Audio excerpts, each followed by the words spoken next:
Good morning. This is Faith in Our Hometown, brought to you as a community service and sponsored by Mercy Hospital, Joplin. And now, here's your host, Father Jay Friedel.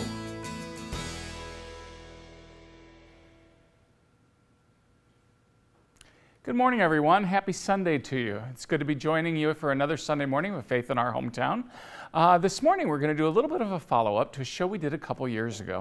And that show was about adoption. And one of the folks here in our area who'd been adopted came on and shared some of his story. The best part about that is that there's now a sequel to the story. And we are going to be talking a little bit about what it's like to be reunited with a birth family, even after so many years of living right here in our hometown area. So Dr. Kerry Sachetta, who works for the Joplin Public Schools, is going to be joining me telling the rest of the story. And a fascinating one it is, and I think you'll really enjoy it. So stick around, grab a cup of coffee, and come on back, and we will be right back after this Mercy Minute. Don't go away. We'll be back to talk about the happy stories that come from adoption. I have arthritis in my knees, and it was just excruciating. I wish I would have done something sooner. I found myself not able to go up and down stairs, which is bad because we realized we were going to have to sell our house. We decided just to take the worst one first, and we did. I was back to work in 6 weeks. 6 months later, I had surgery on the second one, and I'm back to work in 5 weeks. And I was a little scared, a little apprehensive, even though I knew everything that was going to happen. But I was just impressed. Life is short, and I waited. I think I waited too long.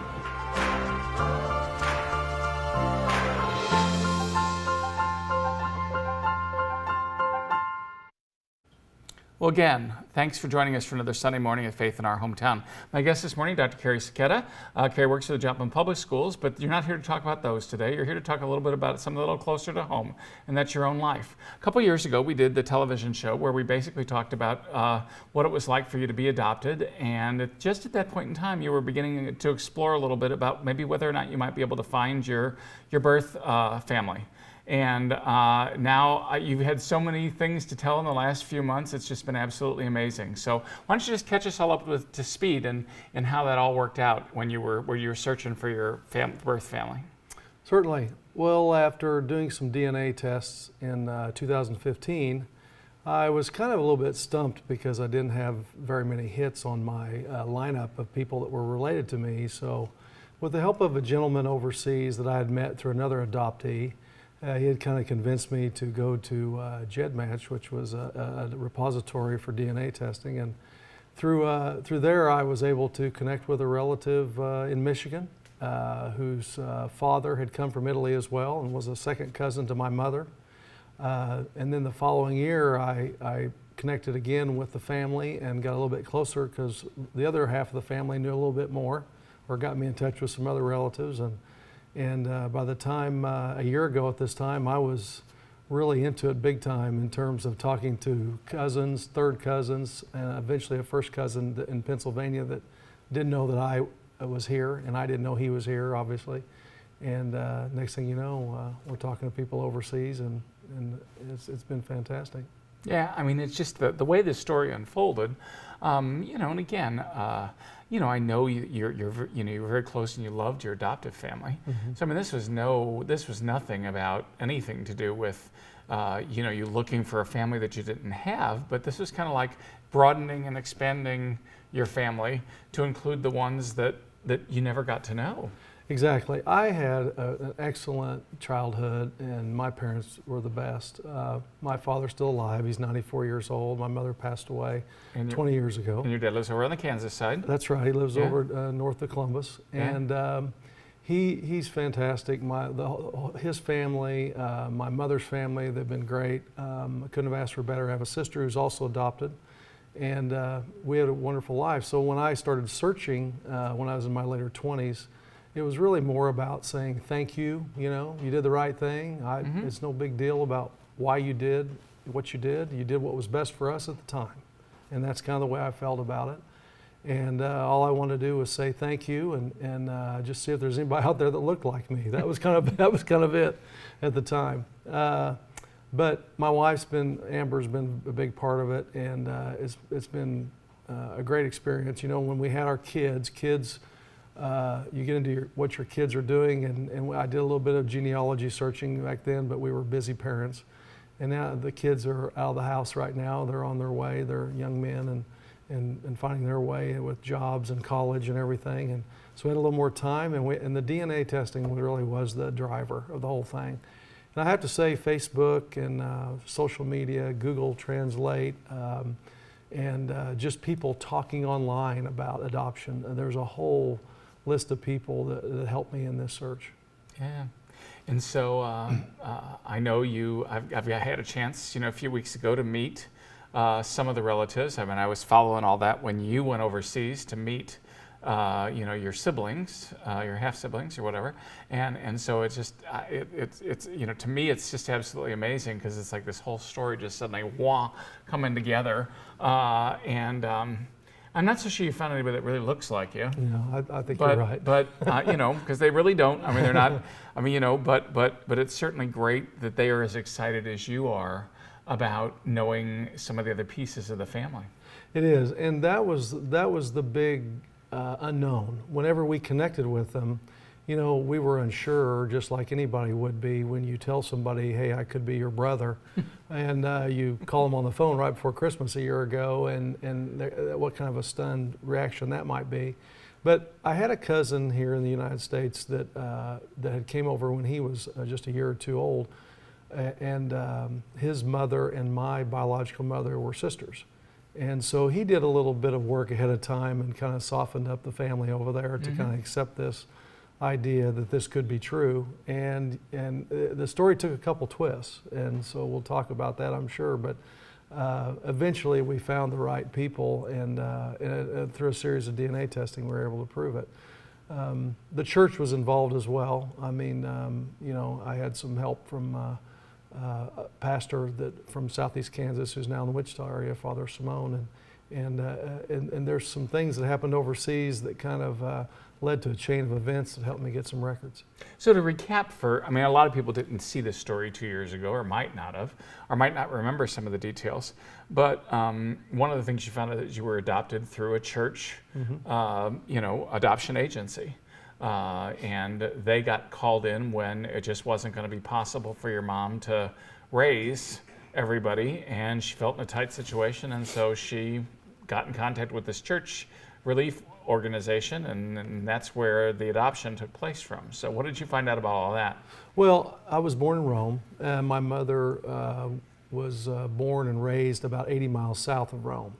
And very difficult circumstances. She grew up during World War II, didn't have a chance to go to school, so she was uneducated, couldn't read or write, had 10 brothers and sisters, and she was the oldest in the family, so she was very responsible. They didn't have any money. I mean, they were raising goats and working out in the fields and on the side of the mountains in Italy, and so they had a difficult life, but they were making it.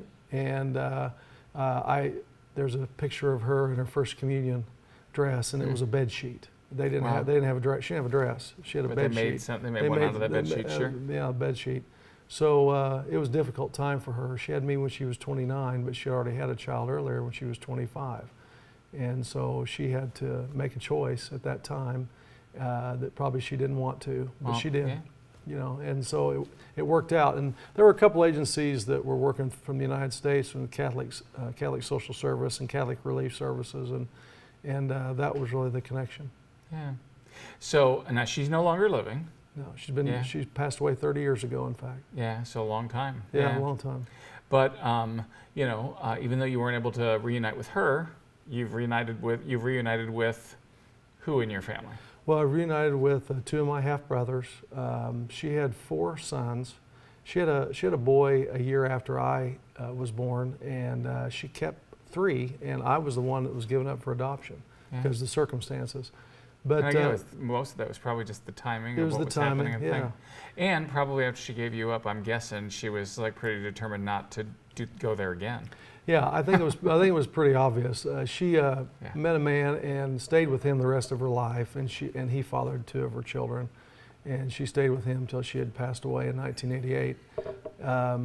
And so, but Luciano, which was the 3rd boy, he passed away in a car accident in 1986. So he was just in the prime of his, or beginning to be in the prime of his life. He was just a young man and doing well in the restaurant business and making his way, and had a tragic accident. So I think the end of her life was not very pleasant. I think there was a lot of things on her mind. Sure. Yeah. I always just think it's one of the hardest things in the world for a mother to bury a child, or to even let go of a child. I mean, that's, I gotta tell you, I've worked with many people through the years who thought they were gonna give their child up for adoption, and then the time came and they just said, no, I can't do this. Right. Even though it's gonna be difficult, I can't do it. And, and again, sometimes that was, hindsight's always 20/20. It was like, well, what would have been the easiest? What would have been the best? What would have worked? And in your situation, obviously, she was really thinking she was gonna save you from, living the same hard life she did, which she did. That's exactly what she did. And one of the things that's amazing about it is I believe that there was a lot of guilt in the family when I contacted them, because she didn't tell anybody that she was pregnant when she left for Rome. So she stayed in Rome and worked in Rome. And, my 2 brothers that are still alive, 2 half-brothers, they were very confused. You can only imagine, if you didn't know this, that your mother had another child. What do you mean we've got another half brother out there? They were so excited on one hand, but they were also confused on the other. So I think a lot of their feelings of guilt and everything, and maybe that they felt they, kind of transposed the thought that maybe I had a really tough life, and that probably more so because they felt like I was running around out here not feeling wanted, abandoned, so to speak. In their mind, that's what they were thinking. And I said, no, I had a great life. I had wonderful parents and typical middle-class upbringing, and I had lots of opportunities. So.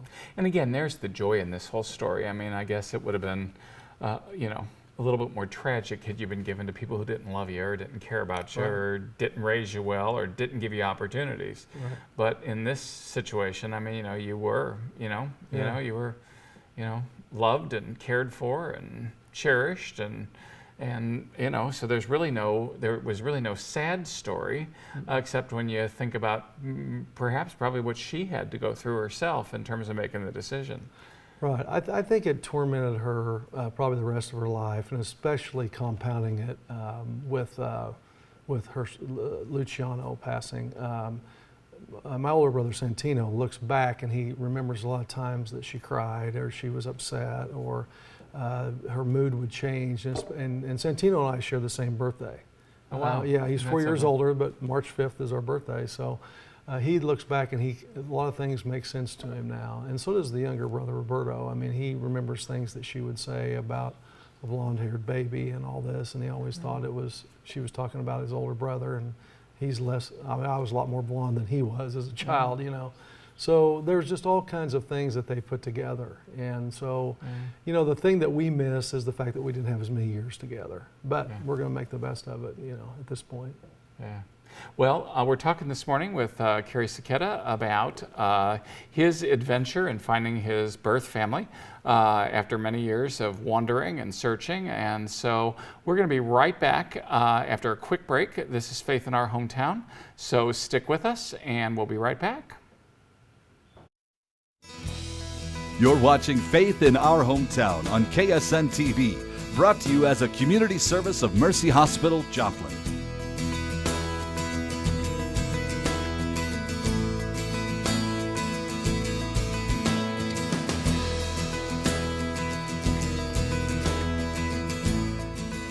Again, so welcome back. Thanks for sticking with us this morning. Again, I find the tale fascinating, and I've listened to it several times. I was fortunate enough to be around while when you made the contact and you started just like reaching out to friends and people going, oh my gosh, you won't believe what happened next. So as that started to happen, okay, suddenly you start getting these matches on, these DNA sites or whatever.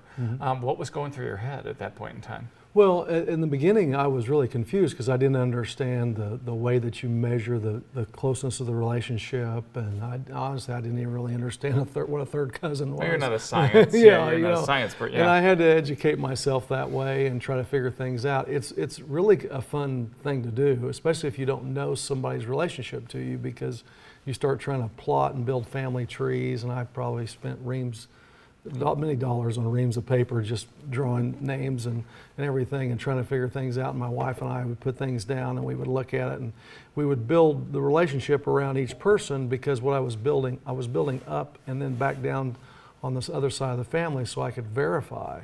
And so when you have people with a small amount of DNA is what you're starting, it's very difficult it's kind of like looking for a needle in a haystack, but it was a lot of fun. And what I found out is that through hints, through ancestry, and then also looking at 23andMe and the other MyHeritage, I'm in all of those, you broaden your possibilities of people who use different services. And the other thing is if people are willing to talk to you and tell family stories or things that's happened that they heard about, or even rumors, it kind of makes a difference, and you just write everything down. I mean, I've got, like I said, mounds of paper where I've made notes, and one little clue sometimes will come back a month or two later that just kind of went under your nose that you weren't thinking about. And so that's really kind of how we found it. And then the big mistake was that we thought that my mother was one of my aunts at first, and I called what ended up being one of my cousins and said, "Hey, I could be your brother." And the amazing thing about the story is his mother also had a child that they believed was given up for adoption. The family knew about it, the other aunts and uncles knew about it, but nobody talked about it. Right. So he had heard about it, and so he was convinced, that he and I were brothers, and I was too. We looked at some of our pictures when we were younger. There was a little bit of resemblance, and our kids became Facebook friends. And for 2 months, we waited until he got his results back. And the one thing I did during that whole time is I investigated the whole family. So I asked him to give me everything I could about the family. And so we built a family tree. And so I felt like I was in the right family, and we just had to verify if his mother was mine. Well, his DNA results came back as a first cousin. So once you know how to rank people based on the amount of DNA you have, then it comes pretty clear. And it was, at that point, I didn't know what was going to happen, because to ask a bunch of aunts and uncles to take DNA tests might not be the most fun thing to do when you tell them why. Sure. Exactly. And so some of the cousins started stepping up, saying, "Hey, I want to take a DNA test. I want to take a DNA test." So one of my assumed cousins, Santino, first stepped up and he said, "We're going to take a DNA test because I want to help you." He had kind of had an inkling. Maybe. Because he knew his mother was in Rome when he was a child for part of the time. And so at the same time, a man in Italy by the name of John Campitelli had made a lot of connections through the Juvenile Court of Rome and through the United States Council of Catholic Bishops and the Italian ambassador in Washington, D.C. And the next thing you know, Father Mike Simone in Wichita gets a letter to say, there's more records. If there are more records, give him his records. And he's related, oddly enough, to my adopted father biologically. So we had a conversation about that the same night that he was telling me that there were more records that he would be able to get me. And so at the same time, but even before we got Santino's results back and Roberto's results back, Father Mike had given me more records that had my mother's birthday in it, but no name. And nothing about the place where she was from or anything like that. Right. So it just all happened to just add up at the same time. And I'll never forget when Father Mike told me that he was the head archivist of the Wichita Diocese. I told my wife, I said, "This is going to happen. Somebody else is working for me up there," because this was all happening at the same time. I mean, it just, at the same time that Santino thought that he was my brother, Father Mike's sending me, more records. And then when I showed Santino that his mother's birthday was in my records, he knew it right there before he'd ever got his DNA test results back. And then we had a similar birthmark, and he started talking about different things. And before he got the results back, he was convinced we were brothers. Yeah. And it ended up to be. And I talked to a lot of people about it. I've given presentations and kind of about how to, and I really hope that everybody gets involved in it if they have the time and the interest, because it is a lot of fun. And you meet people along the way, people in Michigan that we've talked to, my relatives and everything. We've met a lot of wonderful people. People who are distant relatives, at this time in my life, especially, kind of broaden the folks that I talk to, and my family, definitely. That's the best part. And my family here is very, very excited about them from overseas. They view them as part of their family now too. And Sure.